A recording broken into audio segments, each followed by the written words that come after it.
Mr. Deedat, there is one question here. Now, could you elaborate about your statement in connection with Tunku's dialogue with the Pope? Now, can you come back to the microphone and answer this question? Elaborate that, and perhaps we would like to know more of this if you have. That is my first question. You can use that microphone. Yes. You see, when I came to this beautiful country of yours in 1984, I met the Tunku. And he asked me, Ahmad, that's my name, he says, this dialogue of yours with the Pope, what happened? I says, no dialogue took place. You want to know why? I says, no, His Holiness didn't mean the dialogue in the sense which the Quran speaks. The Quran, Allah Ta'ala wants us to have a dialogue with Him, with the Christians. Ta'ala, come, talk about Allah's unity. He is the one and only Allah that there is. This is what Allah wants us to talk. That we don't associate partners with Him. Talk about that. So when His Holiness was making proclamations, like He's making today, you must see the star, this morning star. He wants to have a dialogue with the Muslims.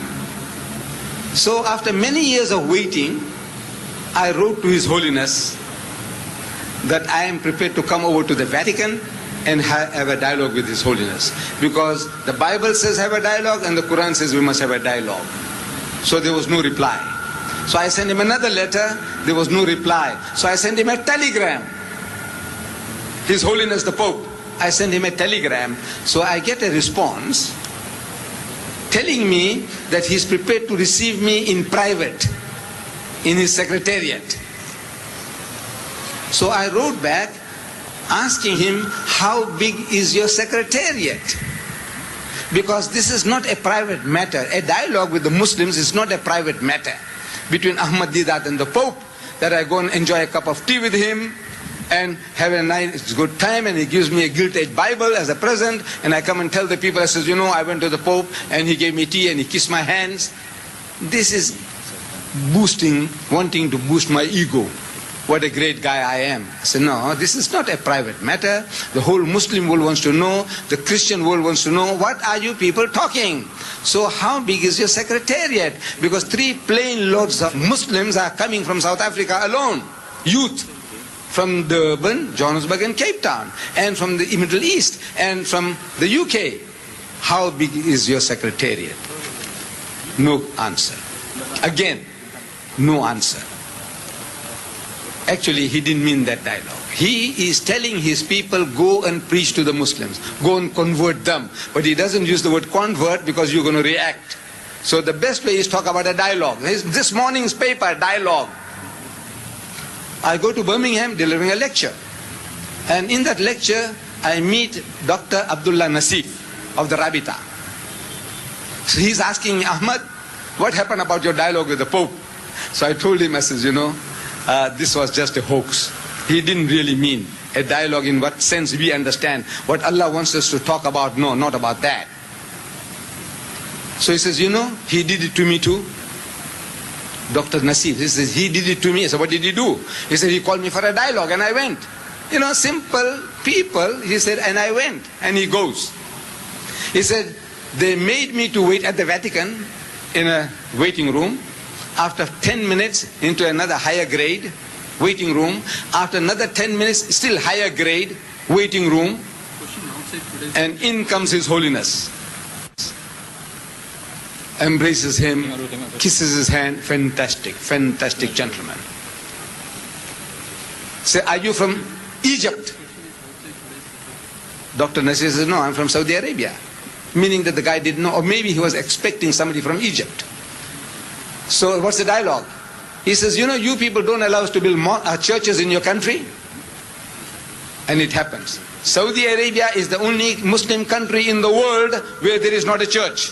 Only Muslim country in the whole vast world. He says, you people don't allow us to build churches in your country. So Dr. Nasif, a talented gentleman, a well-witted man, he is telling His Holiness that you allow us to build mosque in the Vatican? He says, no, I don't mean Makkah and Medina, but in the rest of the country. So Dr. Nasir said, look, to us, the whole of Saudi Arabia is our Vatican. If your Vatican is 10 square miles or 100 square miles, whole of Saudi Arabia is our Vatican, is a holy land for us. Then when I come to your country here, Tunku Abdul Rahman, he is asking me the same question, and I told him, so he says, Ahmad, the guy did it to me too. I said, what did he do? He said, he called me for a dialogue, and I went. When I was around Egypt, he says, I went to the Vatican, to Italy, to the Vatican, and they received me well. Same treatment. First grade of waiting room, second grade higher up, third grade, and in comes the Pope. Charming, kissing your hand, anything he will do. And the dialogue starts. What dialogue? The dialogue is, he says, you know, Tunku, sir, in Sabah, 2 of our Catholic priests have been caught drug trafficking, Dada, and they will die. Can't you intercede with the Sabah government on my behalf? That is the dialogue? No. Allah Bari Ta'ala is telling us to have a dialogue with them on the basis that there is but one Allah, worship Him, don't associate partners with Him, don't take others as lords and patrons other than Allah. So the dialogue with the Tunku was of another kind, the dialogue with the Abdullah Nasir was of another kind, not the type of dialogue that we are talking about. Come, let us reason together on the worship of the one true God.